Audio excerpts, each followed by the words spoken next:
Um, well, welcome to another PSL demo day. Today, we're really happy to have with us Jason Morris. Jason Morris is Director of Rules as Code for the Government of Canada. And he's been a legal consultant and a proponent for Rules as Code for some time, and that's what he's here to talk to us about. Jason, great to have you.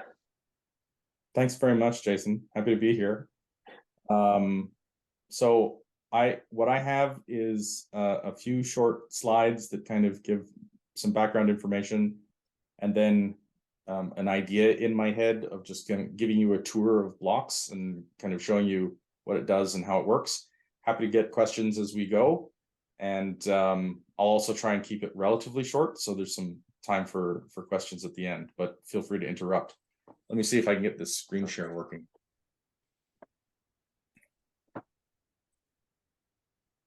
Okay, so Blawx is user-friendly rules as code. And what is rules as code? So one way to describe it is it's kind of like a superset of policy simulation. It's a methodology of public admin that calls for us to encode laws and regulations as soon as possible with as much input as possible, and to get the advantages that come from that for how we choose rules, how we write rules, how we understand them, and how we automate using them and complying with them. So policy simulation is an example of that. It's taking rules and turning them into code so that you can analyze the effect the rules have when implemented on a population, and use that information in order to choose better policies. But rules as code kind of says, let's go all the way we can, as far as we can with that idea. And what happens if we encode the rules while we're drafting them? And it turns out that you actually get significant drafting benefits from formalizing as you go. And what happens in terms of automating? Well, it turns out we can, for certain situations, make keeping our web apps up to date a lot easier by separating out the legal logic and updating only that when it changes. And the same encodings, if they're shared publicly, can be used to enhance compliance in the private sector. So that's what rules as code is. It's very new, and there hasn't been a lot of real world application of rules as code really outside of policy simulation. Policy simulation is the thing that is happening in the public sector. The rest of it is being done kind of experimentally. So I've been working on Blawx since around 2021 with PSX, which is a public service experimentation program at the Canada School of Public Service. And this is a central body of the federal government of Canada, and it has kind of a research and innovation mandate. And one of the things that they've been working on for a long time, 5 years or so now, is on understanding better what the potential of rules as code is and how they could bring that potential to people inside the government of Canada who are trying to do innovative things. So right now, Blawx is being developed primarily for the use of CSPS in their internal projects, and it's being used by it says programmers. I think it's programmer, not one non-programmer in the Canada School of Public Service, a trained lawyer actually, who has been writing the code in Blawx for a couple of projects, and there are a couple more projects under development. So I suspect that by summer of this year, there will be 4 different departments that have projects going that are using Blawx to write the code. And Blawx is designed specifically to get non-programmers writing and validating the encodings. And there's a lot of different tools that you can use for rules as code, and they all have different strengths. The strength of Blawx is aimed at getting the subject matter expert involved in the process and making it possible for non-programmers to actually engage with the code directly. Because if both your technical people and your legal expert people are looking at the same artifact and dealing with the same artifact in the same way, that kind of vastly increases how confident you can be that the code is behaving the way everyone expects it to. So Blawx is also a combination of 2 underlying technologies. Blockly is a library that's offered by Google, which is basically for building visual block-based user interfaces. And you'll see that Blawx uses that block-based, that kind of Scratch style drag and drop interface for writing code. If Scratch was originally aimed at children, Blockly is just aimed at visual drag and drop interfaces more generically. But the idea is to make it easier to engage with and easier to learn and easier to use, because some of the syntax becomes visual and there are certain kinds of syntactical errors that become impossible to make. And then the other tool is SCAST, which is a very modern logic-based programming language, stable model constraint answer set programming, developed in the last 10 years or so, mostly just used in academia, but it has a lot of strengths as a tool for doing legal reasoning, because it is able to do hypothetical reasoning. It's able to reverse the logic of your code. It has the ability to do natural language explanations, which is a huge part of trustworthiness when you're dealing with encodings of laws and regulations. We need to be able to see exactly why the software has done what the software has done, and not just in the user's case. It's also really, really helpful in the validation stage, to be able to show your subject matter experts exactly what reasoning the software used in order to come to that conclusion.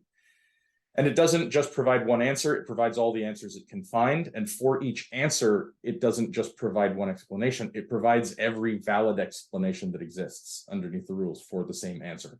So it provides a lot more information.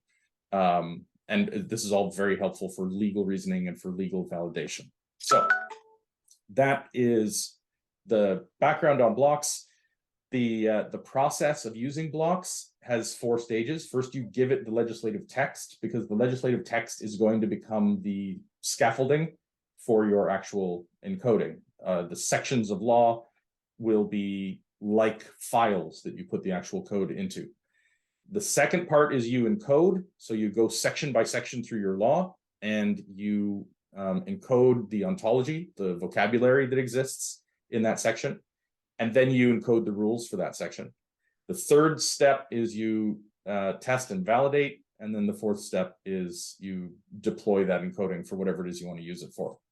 So let's switch out of this here and take a look at some actual blocks. So this is the Blawx interface. This is all very prototypical, I have to say. This has been alpha software for about 3 years and is still alpha software. But we're making a lot of progress. So it's divided into projects. I have a small project here called COVID test, and you can see the rule editor is just a text input. I've created a small markdown-like language called clean, which allows you to type in legislation with sections and subsections, and then it converts that in the background to a como ntoso, which is an XML representation for legislation. So this law gets converted into XML in the background, and then you can go into the code editor. And in the code editor, whatever structure you gave to the legislation is going to be the structure of this hierarchy here on the left. And then you can go piece by piece through that structure and provide encodings for each part. So this one only has one section. We're just going to take a look at that. And then the encoding process happens over here. You have 2 things that you have to do. The first is to provide the software with the vocabulary that you're using, and that's done using categories and attributes. So you can see here, we've said that there are people, flights, test results, and tests as categories. And then we've provided attributes for those categories. So a person may be ticketed for a flight, may have permission to board a flight. A test is with regard to a person. It has a test result. It has a time that it was administered at. And as you go through all of these, you're providing basic information about how to express that relationship in natural language.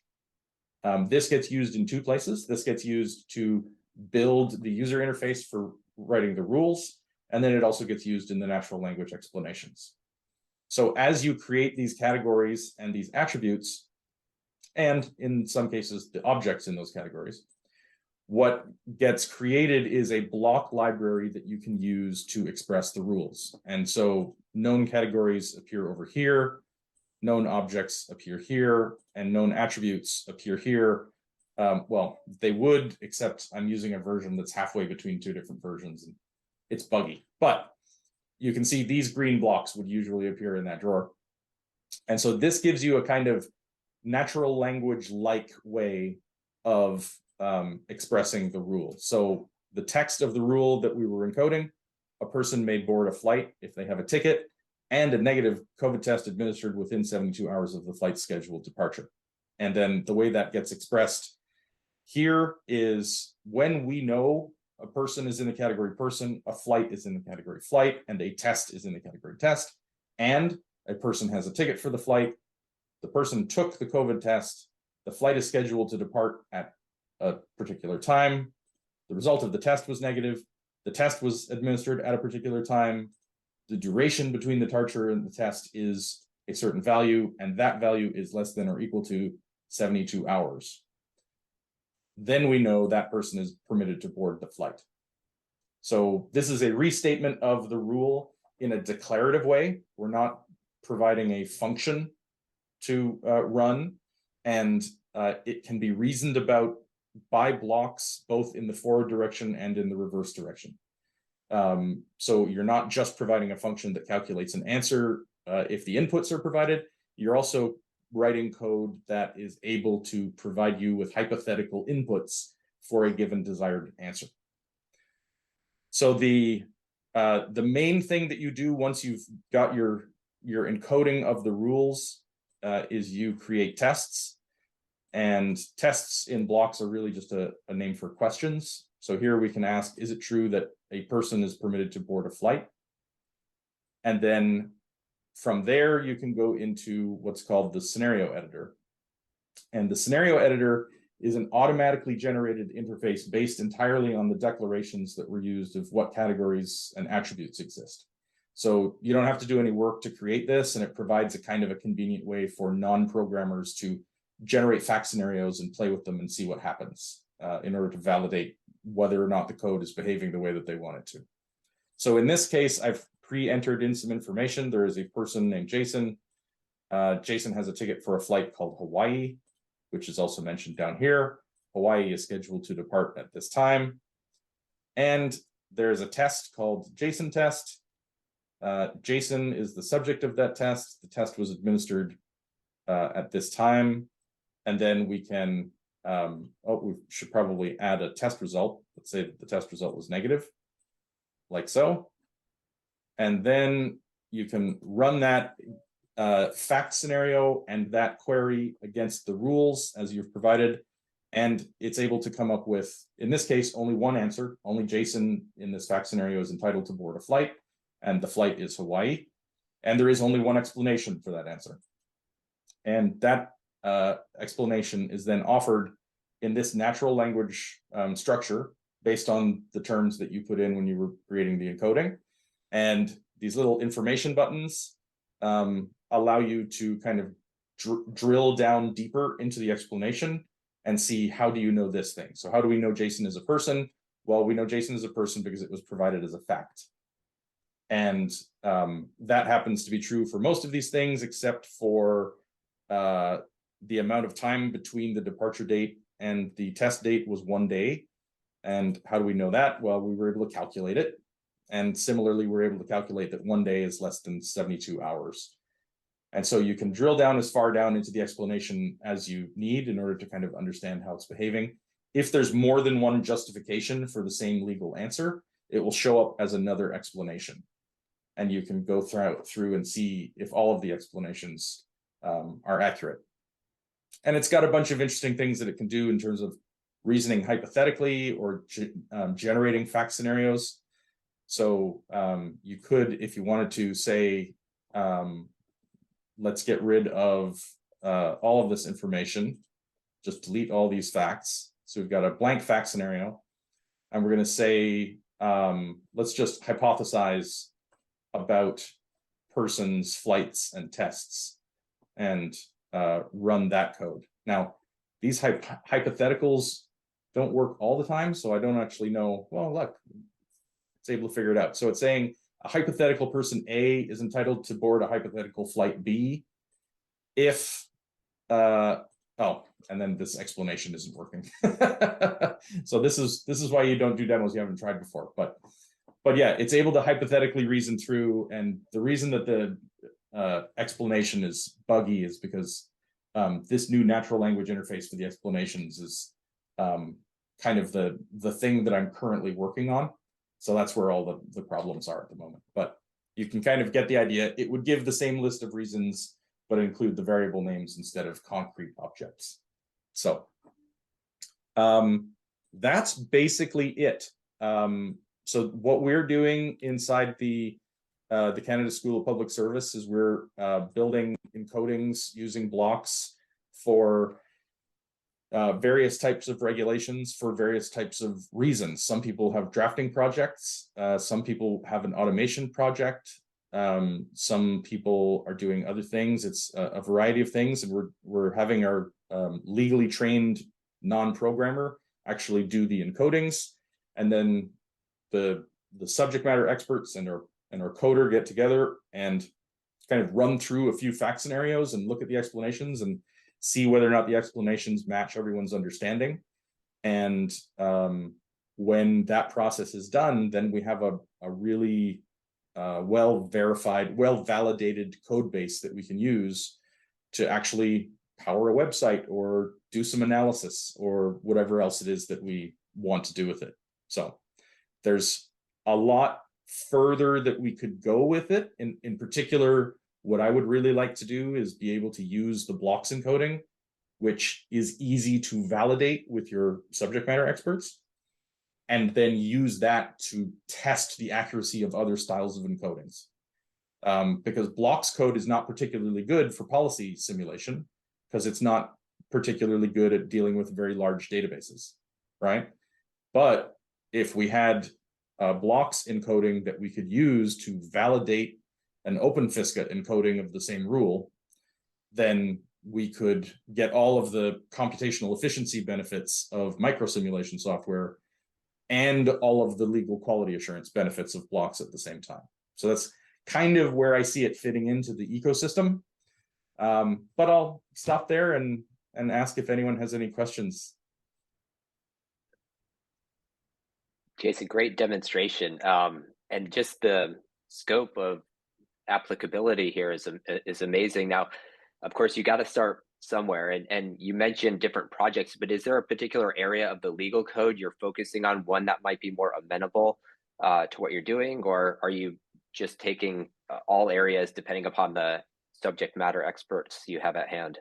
So there is this idea out there that the only kinds of laws that you can encode are the kinds of laws that deal with numbers, and Blawx is very much not in accordance with that idea. So that the distinction that I draw is, if what you want to do is automate a website, right, then the more deterministic your law, the more useful the website is going to be.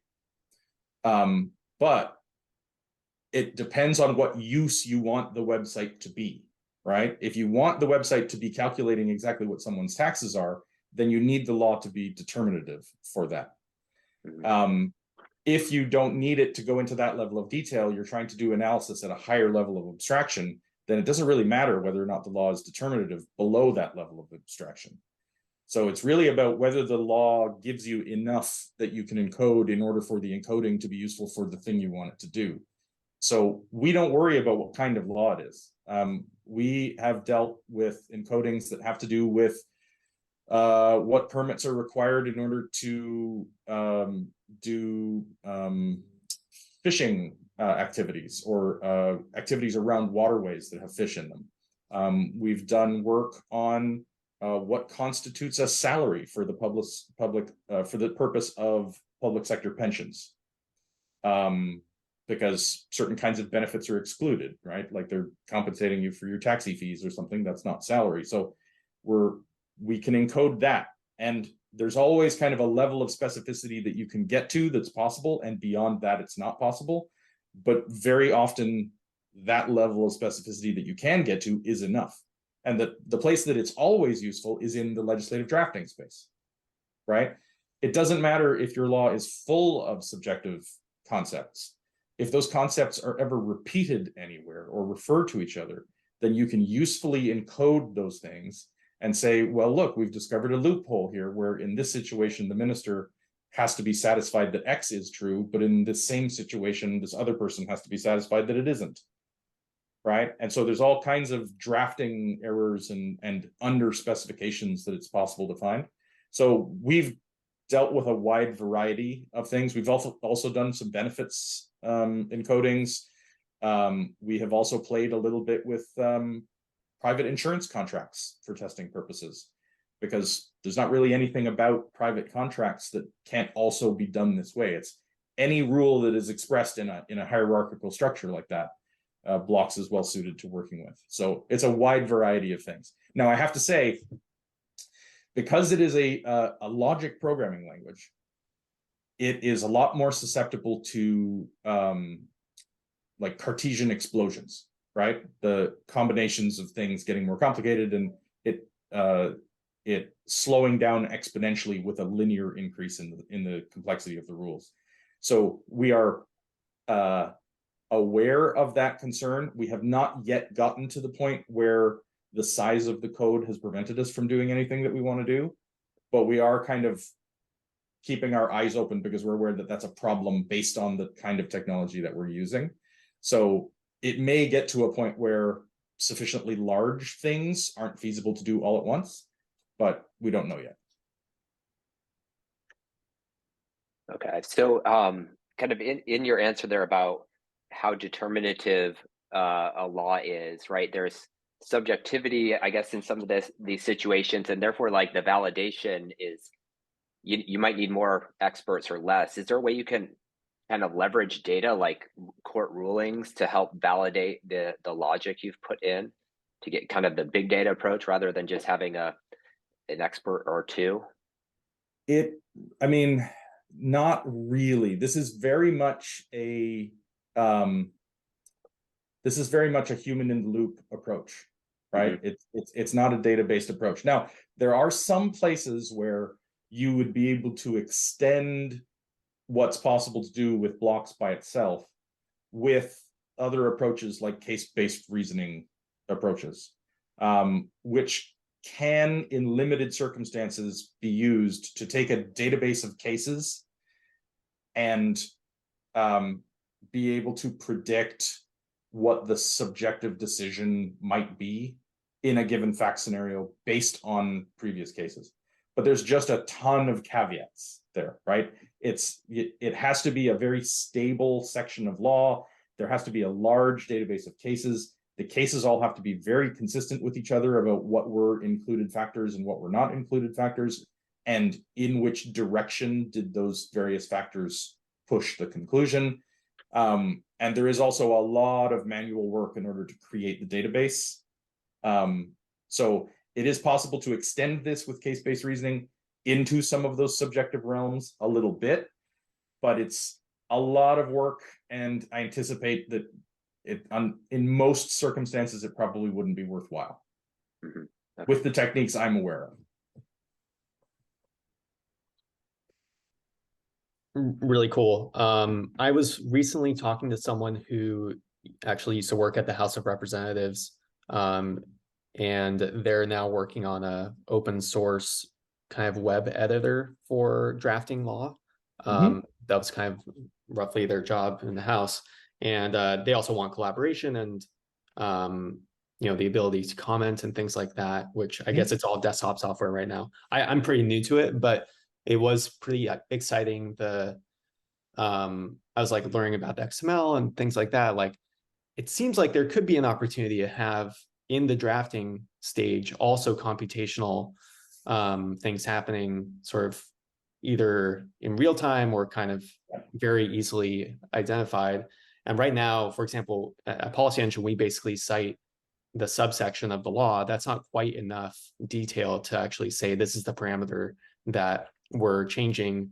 Could it could Blawx sort of enable that greater level of detail, or Yeah, that's part of the hope. So one of the reasons that Blawx uses Akomo and Toso in the background as its XML representation is because that seems to be the direction that the world is going in terms of an XML standard for legislation. Not everyone is there, but actually the US is a lot closer than a lot of places. The US has created its own XML standard. I forget what it's called. I think it might be US Legal Doc ML, something like that. But it's an extension effectively of Akomo and Toso. And they are working very hard on migrating all of their existing systems over to a system based on this XML standard. There's also some products that are in use in the European Union and in Africa that are XML based for legislative drafting. There's some work that's been done in Finland on a tool that was based on XML as well. So people seem to be moving in that direction. And if you were doing your drafting in that kind of modern tool and you had an XML representation of it, Blawx would be very easy to bolt on to the side of that and say, okay, if you've got XML, then we can create a code version of that XML and we can play with that. And here's some additional things that we can learn and you know, some skill sets that we can provide. And then maybe that gets useful in drafting. Now, the ideal for rules as code is that we make it useful to the legislative drafters.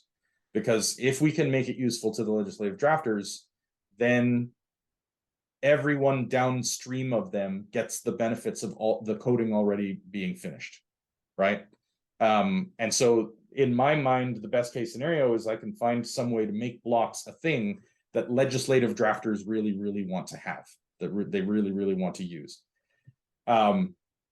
Realistically, the more I learn about how legislative drafting works in the real world, the more I realize that any kind of formalization at the legislative drafting stage may be too time consuming to be feasible, because the timelines that legislative drafters have to turn around, particularly new legislation, but also, you know, amendments, the timelines that they're working under are kind of draconian at times. It's politically driven, and it's not based on what's going to get you the best legislative drafting product or what's going to get you a law that's easiest to implement in software. It's based on, well, we told people we were going to do this and we've been elected and we're going to do it next week, and so make it happen, right? So that's the kind of challenge that I want to build things that are useful to legislative drafters, but legislative drafters have a very, very difficult job. So the more likely target for the time being seems to be people who are doing things like policy analysis, which is, you know, post facto, the law exists already, let's encode the law that we've got and see if we can recommend changes to it and that sort of thing. But yeah, it's part of the kind of vision of what the whole system might look like in the future, that we can have this XML thing living all the way down, starting from the drafters. What do you see as the long-term business model for this? Yeah, it's a good question, Mark. So the particular feature of rules as code that makes the business model difficult is that basically no technology is going to be acceptable for use in rules as code that isn't transparent, which means that it needs to be open source. It needs to be available for other people to download and use, and for them to criticize. So there's a portion of this technology that's going to have to be open source at its core. There is going to be a business model at some point in the future around providing creature comforts to people whose job it is to deal with these kinds of technologies, like advanced development environments and collaboration features. And so you could do a freemium model where you've got an open core and then a paid for version that has some fancy hosting features and what have you. There's also going to be a need for training, because there's a degree of complexity in formalizing laws that it's impossible to get rid of. We can make the languages easier to use, but we can't make formalization easy. It's inherently hard. So there's going to be training, there's going to be consulting. I imagine there's probably going to be, a profession of legal quality assurance, legal software quality assurance, and it may be lawyers who are providing advice using these kinds of tools about whether or not other people's software is compliant with the GDPR or whatever kinds of rules they have to follow. So there's kinds of service things like that, but that's kind of generally where I see it, is an open core kind of freemium model for the software. But it's very early days, and to be perfectly honest, we may not yet have found the person who has the worst itch here. We may not yet have found the person for whom this is the right solution to their problem. We're aiming at people who are building websites. We're aiming at legislative drafters. It may turn out to be in-house compliance officers in large regulated corporations, right? Maybe that turns out to be who it is, and they don't have the same open source concerns about how they're dealing with it. So it remains to be seen. Kind of a non-answer, Mark, but best I can do. Okay. Did you think about a model where the software was closed source, but the XML code that came out was open source? So you'd see the legislation in the XML, and anybody could build another XML engine around it that wanted it, but your XML engine would be closed source, but they could tell it was working because what came out was good. Yeah, that's not going to be enough for public sector adoption. Based on what I've seen inside the government of Canada and the way their procurement processes are working and the way that they're moving away from closed source software, away from on-premise software, I just don't see a future for tools that are built that way. And I know there are some that are built that way, and I know that some of those are being paid for by governments right now. I just can't see it lasting. Have you tried a grant for a government grant for your system? No. Any reason not to? Honestly, just maturity. We haven't been at the point where we've been able to say exactly what we would be able to do with a grant. So for the last year or so, it's essentially accidental that I've been able to spend as much time working on the software as I have. And we're only just now coming to the point where we're taking most of the technical risks off of the list and saying, yeah, it will actually do this. It can actually do that. And it actually is capable of doing it in a computationally efficient way. At that point, we could talk about productizing, and there might be reason to go for grants and things like that. But we haven't gotten to that stage yet. Have you talked to anyone in the government of Canada who might, give you some ideas about what it would be, when's enough to apply for a grant? Not yet. No, we've been very busy just kind of building the software for the purposes of CSPS's clients right now. Yeah, I recently learned about a nonprofit called Open Law Library.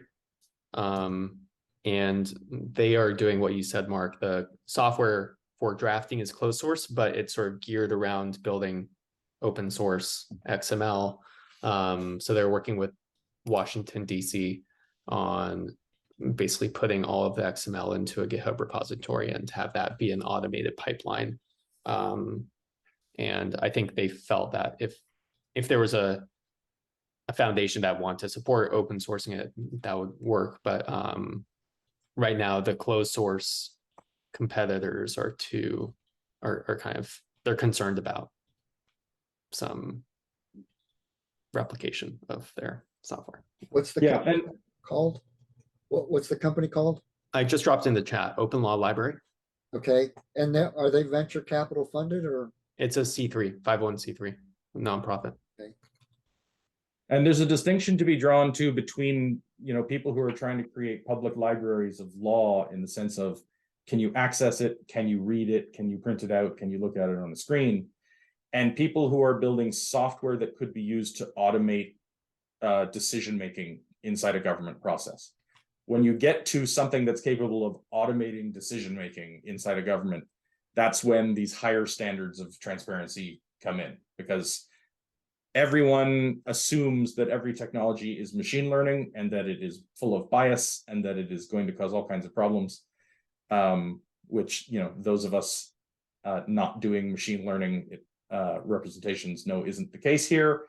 But we still have to fight very hard against that, and we need to be able to, you know, provide sheer transparency as an argument against that sort of concern. Your Cartesian explosions, do those happen? Do you have like a couple loops and that produces it? Well, it's more like if you have, you know, if you have one legal conclusion that can be reached in any of four ways, and each of those ways can be reached in any of four ways, and each of those can be reached in any of four ways, when you combine more and more rules built on rules, you end up with something where it's very, very complicated to just do a search through the tree. It's just very time consuming, right? So the software just gets slow after a certain point of complexity. We haven't found where that point of complexity is yet. Okay. Would you call it a curse of dimensionality or not really? Not familiar with that phrase, but it doesn't sound wrong. It comes out of dynamic programming, I think. Richard Bellman, if you heard of him. You know, you're making an optimal decision through time. Mm-hmm. And if you're tracking information, and as the problem gets more complicated, you have to track more information, then it starts to sort of a Cartesian product over time nodes. Yeah, I don't think it's so temporal in our case. I think it's more just like exponential growth, and the more variables you add, the software gets exponentially slower. But we haven't, like I said, it's all a question of what you're trying to do. There's also some kind of like, there's some efficiency tricks that we could pull to get around a lot of that explosion problem, but we haven't even gotten to the explosion problem yet. So it hasn't been our focus to try and deal with that problem yet. Okay. I would look into like anything that's an explosion problem, curse of dimensionality. Operations research people do that, and they probably have a whole grant system in operations research for dealing with these types of problems when they come up. And you might be able to plug into, you know, how they set up grants. And at your own, I think you've got a university affiliation. You know, the operations research department at your university, which is probably linked closely to programming, they're probably into all sorts of grants to get this funded from both government and industry to deal with these problems when they come up. That's something we'll have to look into.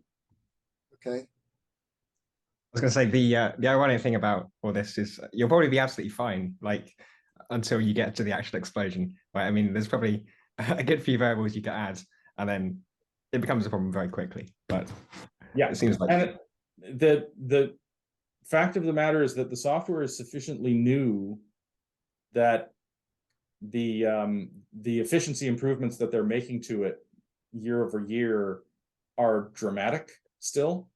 And so even if there's an explosion problem right now at a given level of complexity, that level of complexity may not have an explosion problem in 3 years, because the actual reasoner is getting better, right? So it's kind of difficult to see the ultimate scope of where this is going to be feasible, because so many of the variables are still changing. Okay. Now, a question related to kind of the curse of dimensionality going on here in this explosion problem is kind of thinking through different loopholes from combinations of, I guess, what do you call them, categories and properties, right? You said you can test hypothetical scenarios, but is there a programmatic way, if you will, to kind of find loopholes when one is, say, drafting a law? Sure. Yeah. It depends on your ability to describe what would constitute a loophole. But basically, if you can take something that would constitute a loophole and turn it into a query, then the software can hypothesize through any number of fact scenarios and find a fact scenario in which that query holds. And so if you wanted to, like, for an example, I did this project years ago where these people had been injured in a particular way, but they had no right to sue. And so you could create a query and say, is there a fact scenario under which a person has suffered this kind of injury, and at the same time, that person has no right to sue over that injury? And then you could run through the software hypothetically, and it will find if that kind of thing can be created. And if it can, it will spit it out and show you what they are. And then you've found that kind of loophole and you can fill it and move on. So the problem is imagining the kind of loophole that might exist first and testing for it, right? The actual testing for it is quite straightforward. Okay, but even there, though, it seems like, yeah, the software you've developed gives you quite some flexibility there. Like, just thinking about the COVID example, right? You could say, when does a person with a negative COVID test not able to board, right? And and it looked like you could say, okay, well, this could happen if they don't have a ticket, or their ticket isn't for today's flight, or whatever. Yeah, that's exactly right. That's so exactly it can kind of fill in the holes for you. You just have to identify broadly, like, who would I be concerned about, say, not receiving this benefit? right. And it could kind of avoid them. That's really powerful. Yeah, it's a really interesting, and one of the things that we want to add to it is the ability to deal with more events and temporal causation, and like an event calculus kind of thing. So we can say, here's the phases of a process, and here's what moves this process from this phase to the next phase, and et cetera, et cetera. Once we have that encoded in the system, that same hypothetical reasoning can be used for planning and say, here's what I want to be true at some point in the future. What are the procedural paths I could follow to get to that state, right? And so there's all kinds of really useful things that we could do with it from planning perspective. And it really is, like, as a person who has used, more declarative tools like OpenFisca and Python to encode things like this, I really can't overstate how dramatic the difference is in terms of how much information you get back from the computer when you're using SCASP to do these kinds of encodings. It's just, you are no longer looking at an answer and trying to figure out if you got the answer you were expecting. You are looking at an answer and every legally justifiable reason for that answer, which is just like the degree of magnitude of additional information that you get there is enormous. And so it's possible to look at your code giving you the right answer and giving you the right answer for the wrong reason, and be able to see exactly where its reasoning was incorrect and understand why either you wrote your code wrong or why there's a loophole in your legislation that you weren't anticipating. Right? Like, that's where that information comes from, is when you get right answers for wrong reasons. And so it's very, very exciting for me in terms of how much insight the developer gets into what's actually happening in the machine, and how analogous that is to the way that the human subject matter experts actually think about this stuff.